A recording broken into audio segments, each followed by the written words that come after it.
This is the Late Round Podcast with your host, JJ Zacharisa.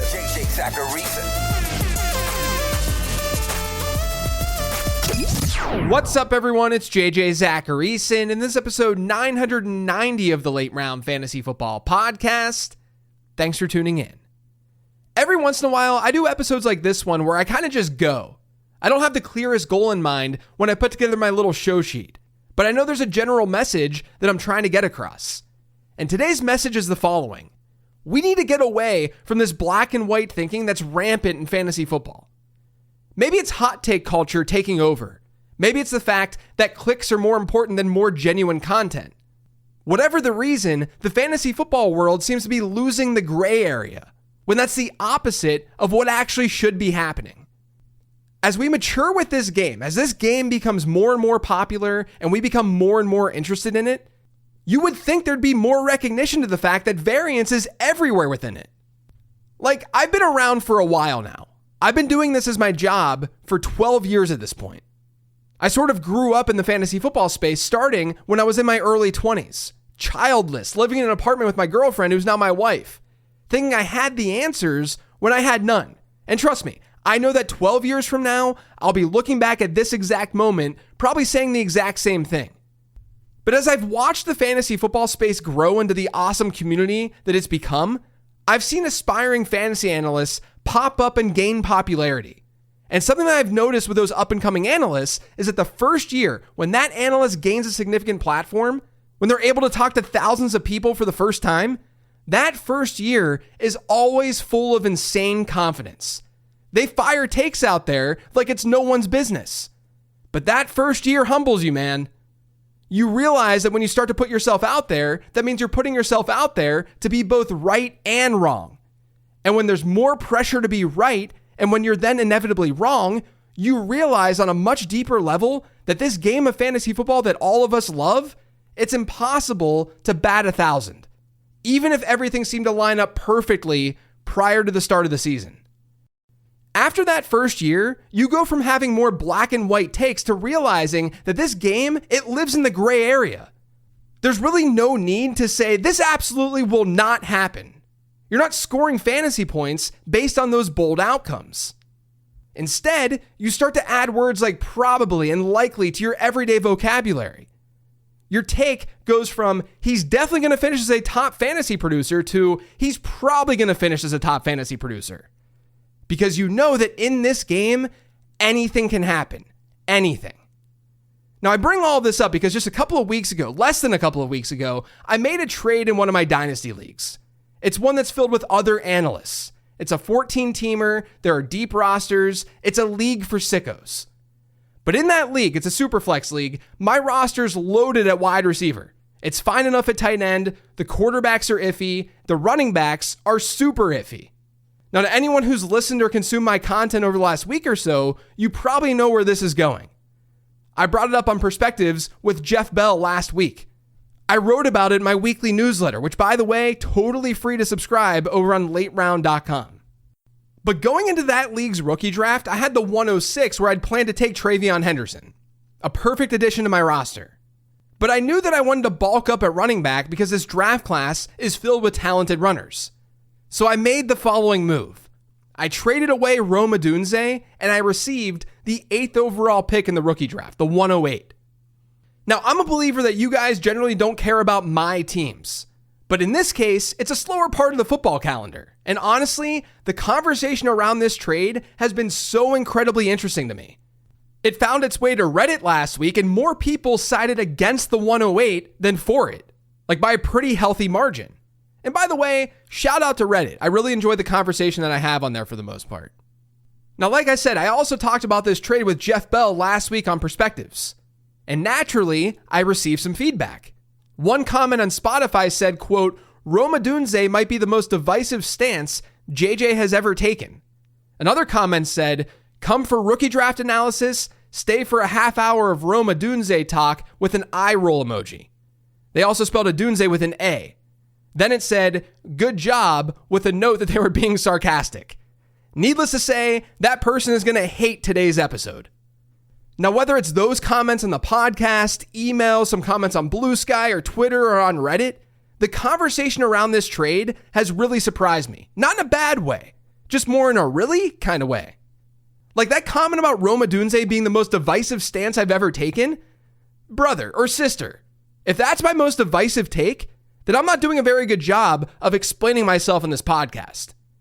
So let's take today and walk through this, because I think it's a situation that perfectly describes how I view fantasy football. It's a scenario where you might have that aha moment, where you realize exactly what I'm trying to say when I say this game has a lot of variance and that you should be living in the gray area. I'll make you realize that this is not a divisive stance about Rome Odunze at all. In fact, I actually like Rome Odunze. My thought process in trading Odunze for the 108, and I've stated this several times now, but it was that at worst with that 108 pick, I was looking at Emeka Egbuka, at worst. At best, someone like Quinshon Judkins would fall, which gave me the perfect need for my team. Now, some may say that's silly, that I should never give up on a player like Odunze for a player like Egbuka. Not only was Odunze a better prospect, but Egbuka's buried on his depth chart in Tampa Bay. I'm just delaying this exact same scenario happening next year, right? Because as we know, Odunze competed with good pass catchers in 2024. His situation was not that desirable. But to me, there are a lot of assumptions being baked into Rome Odunze's overall valuation. And the majority of those assumptions are favorable ones. When I approach my own evaluation of a player, my goal is not just look at data that favors some narrative that I'm trying to drive home. I want to see the pros and the cons. I do the same thing with some of my more robust fantasy football analysis too. As I'm writing it, as I'm putting it together, I'm actively thinking, how can someone poke a hole in this argument that I'm building here? No player is flawless. And if you approach a player assuming that he's flawless, you're going to have a hard time doing well in any fantasy format, especially in dynasty. Now for Rome Odunze, the current pros, the good parts of his profile, are that he was a good prospect. We can excuse some of his underwhelming year one numbers when you give them offensive context. And when you combine some of those rookie season numbers with his overall situation, there are some players who he compares favorably to. One of them, for example, is DeAndre Hopkins. That's something I wrote about extensively in the prospect guide. I even brought it up on the show a few months ago. There's a path for Rome Odunze to be a DeAndre Hopkins-like wide receiver. Even knowing that, I traded Odunze away because there are cons to his profile too. We can make excuses for his rookie season numbers, and we should to some degree. But his rookie season numbers were also pretty bad. He had a yards per route run rate of 1.18. Yards per route run is a pretty predictive metric, especially for rookie wide receivers. In my year two model database, there are over 150 wide receivers who ran 50 or more routes as rookies with first year yards per route run rates below 1.3. So that's a number that's a good bit higher than where Odunze is at.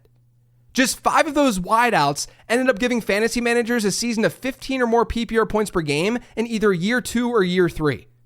Yes, situationally, things were not good. When people heard or read about this trade, they would say, but don't you realize that he played in such a horrific situation? Of course. You've got to at least give me the benefit of the doubt here and know by now that I'm not going to make decisions or think about players without any sort of context. But yeah, that's why we can explain some of this away. But how much? That's the real question. A situation can't just cancel out everything that Odunze did in year 1, right? Like we can't just assume that season never happened. That wouldn't be a very fair way to do analysis. Because if we do that for Odunze, wouldn't we then have to do that for every other wide receiver who may have stepped into a situation that wasn't ideal as a rookie? There are tons of instances where that's been the case. Maybe they haven't been identical to Odunze's circumstances, but where do you draw the line? Where do you draw the line and say, we don't have to worry about that rookie season whatsoever? My point is that there's a mix here. We need to recognize that his numbers were pretty poor. His peripheral numbers were not great. Historically, wide receivers usually don't become stars after that kind of rookie season. But we can then also recognize that Caleb Williams had really bad accuracy when he targeted Odunze, that he had tough competition, that his coaching sucked. Like, trust me, guys, I get all of that. I'm just saying that we can't let that overshadow the actual production that we know has some predictive value. Actually, a lot of predictive value. What I'm doing here is living in the gray area. I recognize the range of outcomes for Rome Odunze. I fully see a scenario where he's great. I also see a scenario where he was just an overvalued prospect and it didn't totally work out. He didn't become a star. I think it's healthy to see that this can go in two very different directions. Now, going back to that trade, remember, I was kind of hoping to get a running back in that 108 spot, with Igbukah being sort of a worst case scenario. But I also had the flexibility to get like RJ Harvey if I wanted to. And for the record, Igbukah wasn't even the player that I ended up getting. I moved up one spot in the 107 and I got Quinshon Judkins. So this wasn't even an Odunze for Igbukah trade. But I do think strictly looking at Igbukah is a really interesting exercise. And it's one that people who read my newsletter last week really ran with. There's this idea out there that Emeka Igbukah is just going to be in Rome Odunze's situation next year. That how we view Odunze right now, that's how we're going to view Igbukah. Which I understand the logic. Good prospect, but in a crowded situation in year one leads to less opportunity, which leads to worse fantasy production, which leads to us questioning Igbukah's true long-term viability, at least to some degree. And I think the general consensus liked Odunze as a prospect more than Igbukah. So Igbukah will get even less of a benefit of the doubt compared to Odunze right now. But when we focus on that sole comparison, we're losing sight of the various outcomes that could really occur here. For one, what if Igbukah does have some sort of down year production-wise, like from a points per game perspective, but his peripherals are really strong? You don't think fantasy analysts are going to tout him into year two? You don't think that's going to raise his overall value in Dynasty? Or what if the Buccaneers really do let Mike Evans walk next year? Or what if Chris Godwin doesn't get back to his old self after sustaining a really gruesome injury last season? Now, of course, there's an out here where Igbukah's back with a healthy Evans and a healthy Godwin in 2026. And that could cap his upside for yet another season. But is that not kind of what's happening with Rome Odunze right now? At least to some degree? I mean, it's not an apples to apples comparison. But something that just keeps getting lost in this discussion with Odunze is the fact that this new Bears coaching staff used their first two picks in this year's draft on pass catchers. They got Colston Loveland and Luther Burden. Is it not possible that Rome Odunze actually has tougher competition this year than he had last year? I mean, he was playing alongside Keenan Allen last year. Allen still hasn't signed with a team. He's 33 years old, inching towards the end of his career. That's the thing. When I see people tell me that Igbukah is just going to be the 2026 version of Rome Odunze, that he'll be right in this spot that Odunze is in right now, I just don't see how we're so confident in that one singular outcome. I don't see why we're thinking about this in such a binary, black and white way. You mean to tell me that it's likely, that it's probable that we see Emeka Igbukah have a bad season on the peripherals front, that his yards per route run will be well below average for a star wide receiver, and then we watch his team, the Buccaneers, draft pass catchers with their first 2-round picks? That's probable? Like, part of the reason, if not a huge chunk of the reason, that Rome Odunze is less attractive today than he was a month ago is because more competition was added to that team. And yet we really haven't seen his overall price tag change that much. Over on Keep Trade Cut, Odunze is still the wide receiver 20 in Dynasty. Now, one common pushback, and I saw this so many times, but something that people kept telling me is, well, what about Jackson Smith-Njigba? Because as we know, JSN was drafted in round 1. He had really tough competition on his team at wide receiver. And then he had a pretty poor rookie season. It's a whole lot like the Rome Odunze situation. And it's a whole lot like Emeka Igbukah. I've even made that comparison with Igbukah. But when we look at Jackson Smith-Njigba as the sole comparison, we're losing sight of the greater picture. Yes, guys, there's a scenario where Rome Odunze sees a rise like JSN did last year. That's in his range of outcomes. Remember, I've comped Odunze to DeAndre Hopkins this offseason. But not only did the ZAP model just like JSN more as a prospect, but the Seahawks didn't go out and draft a tight end 10th overall and a wide receiver 39th overall the following season. And not only that, and this is most important, But JSN didn't have the same type of value in the dynasty market the following season after his rookie year. I just told you that Rome Odunze is the wide receiver 20 over on Keep Trade Cut, despite a down rookie season, despite his team drafting 2 pass catchers with their first 2 picks. Despite all of that, he's still the wide receiver 20. He dropped just 5 wide receiver spots since the NFL draft ended. Last year at this time, Jackson Smith-Njigba was the wide receiver 25. According to Dynasty League Football's ADP, he was the wide receiver 35. And there was a point in the summer on Keep Trade Cut last year where JSN was closer to wide receiver 30. To me, that's signaling that the dynasty market is making more excuses for Rome Odunze than it was Jackson Smith-Njigba. Because keep in mind, JSN had arguably better peripherals in year 1 than Rome Odunze had. And his team didn't go out and draft a tight end and wide receiver with 2 top 50 picks in the draft. And yeah, clearly the Ben Johnson effect, that's what's happening here too. In fact, I'd argue that's the main reason a lot of this is happening. And I'm not dismissing that. What I'm trying to focus on here is the fact that this really centers around cost and how the dynasty market is reacting to things. And to me, the market isn't reacting enough to some of those things. Typically, with players like this and situations like this, we see a little bit more of a drop. Everything in fantasy football comes down to price. I'll draft anyone at the right price. I'll trade for anyone at the right price. Like, I'm sure a lot of you have some sort of dream car. I'm not a car person. I don't really have that. I know a lot of you do. What's stopping you from getting that dream car? Resources. You only have so much money to spend. And you need to allocate that money appropriately. You're not Jeff Bezos, or at least I don't think Jeff Bezos listens to the Late Round podcast.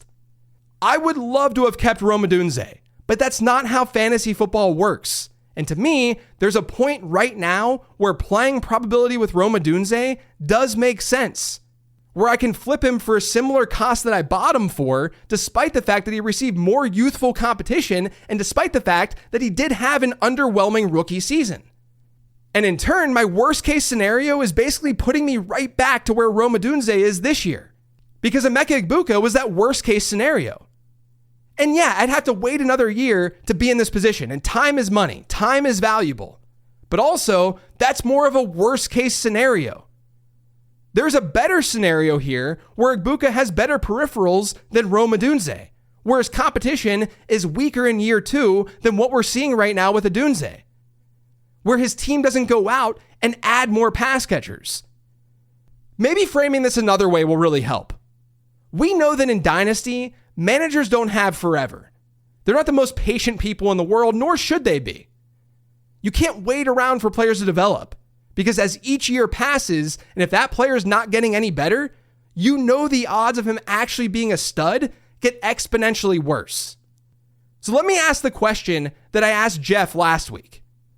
Where would Rome Odunze have to rank this season in fantasy football? What kind of points per game output would he need to see in order to gain value in Dynasty year over year? That's the question that seems to never get answered. What kind of production are you expecting Odunze to see? Not Emeka Egbuka, but Odunze. Because I can tell you this, my projections right now have Rome Odunze at wide receiver 36. Most rankings have him around there too. Mike Clay's projections, the gold standard in the fantasy space, his projections have Odunze at wide receiver 39. That's a huge discrepancy between dynasty valuation and season-long valuation. And what those projections tell us is the most likely median outcome. That median outcome for Odunze is a fringe wide receiver 3 season. And if Odunze hits a fringe wide receiver 3 season, what do you think is going to happen to his dynasty value? That's then 2 seasons of underwhelming production, of non-super usable production. Dynasty managers are not going to buy into that. So while you can sit here and say that Emeka Egbuka's most likely outcome would be placing him in a spot that's similar to Rome Odunze this year, what about Odunze's most likely outcome? You can't ignore that when talking about a trade like this. You know, the funny thing with all of this is that Odunze has a very, very real shot to be someone I'm aggressively targeting this season in redraft leagues. Because the price is different. Cost is everything. Spending a wide receiver 3 to wide receiver 4 pick and redraft on a young and talented wide receiver who's getting the offensive scheme upgrade and who does have an interesting ceiling, I'm going to ignore the floor case there all day long. Give me the ceiling. That's all I care about. Dynasty doesn't always work that way, depending on your roster. My roster was one where I wasn't in the business of having a highly volatile asset, which is what I think we've established Rome Odunze is. There's a high ceiling, but if he doesn't produce this year, there's also a very scary floor. I had an out. I had an opportunity to get an asset, a running back asset, who had a narrower range of outcomes and who would help my team more in the immediate future. For that team to compete now. So I made the move. And look, guys, not every trade you do has to be lopsided. Like, I think Odunze for the 108 is just a fair trade on paper. That's why I proposed it in the first place. I don't mess around. I don't think there's a situation where it's like, give me the 108 side 95% of the time. Again, because I like to live in the gray area. People see this trade and they see I made an action. They assume because I made that action that I think that Rome Odunze is bad, or that you should trade him, or that he's some obvious sell candidate. I mean, just read that comment about this being the most divisive stance that I've ever taken. That couldn't be further from the truth. My stance on Odunze is actually relatively neutral. I'm just recognizing that this could go in many different directions. I'm recognizing that fantasy football isn't some black and white game. And you know what? We may look back at this episode a year from now, and Rome Odunze might be the wide receiver 7 in Dynasty. He might have blown up in 2025. And inevitably, someone's going to come after me, call me a moron, and call me a loser. But guess what? That's a result that happened among many that could have happened. In that case, the 99th percentile outcome would hit. And yeah, that would suck for that one singular Dynasty roster where I made that move. It sucks when that kind of thing happens. I've made deals in the past where I traded a player who in my mind had a very low probability of hitting. And then that player hit. And you look back and you say, man, this roster would have been so much better had I not made that move. But when you made that move, you were simply playing probability. You were looking at range of outcomes. You were living in the gray area. That outcome is just sometimes what happens in fantasy football. That's not the only action you're ever going to take in this game. If your process is sound, which I think this process is sound, then you'll win out in the long run across all of your actions. You know, the main reason you don't hear me sit on this podcast or go on social media victory lapping my hits is because of this. When an analyst hits on some probability-driven outcome, they're not totally hitting on that prediction. One of my bigger wins from a prospecting standpoint over the last 5 seasons or so was with Isaiah Pacheco. I was telling readers and listeners to take him in their rookie drafts that year. I sent a tweet when the Chiefs drafted him that Pacheco was coming for Clyde Edwards-Helaire's job. I was half joking, but it was still crazy to say at the time. But if I actually nailed that prediction, I would have ranked Pacheco as a first-round rookie pick. I wouldn't have said, hey, get him in round 4 as an afterthought because no one else wants this guy. And I think there's at least a chance that he hits. Because whether we see it or not, we inherently are looking at this game through a lens of probability. It would have been idiotic for me to take a late day 3 running back as a first rounder in rookie drafts, because late day 3 picks rarely pan out. And there were plenty of holes to Pacheco's profile. It just so happened that the higher end of his range of outcomes ended up hitting. And it's fun to celebrate when those things happen. Why play fantasy football if you can't have fun when these situations go down? There's just no need to be obnoxious about it. To say, look at me, I got this right because I'm a genius. Because there were so many different possible outcomes for a player like Isaiah Pacheco. There were so many ways for you to not look like a genius. It's like when people sit there and they say, told y'all, when they're talking about Puka Nacua. No, you didn't. You absolutely did not tell people that Puka Nacua would be one of the best rookie wide receivers of all time. I liked Nacua too. He was a late round dart throw in my draft guide that year. But I wasn't sitting here saying that he would give us wide receiver 1 production. That's insane. And just like there were a lot of outcomes for Nakua and Pacheco, there are a lot of different outcomes for Rome Odunze.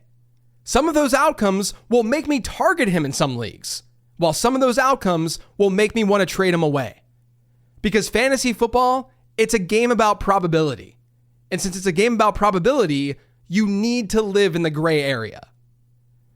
That's it for today's show, though. Thanks to all of you for listening. If you yet subscribed to the Late Round Fantasy Football Podcast, make sure you are by searching for it pretty much anywhere podcasts can be found. And don't forget to follow me on Twitter and on Blue Sky at Late Round QB.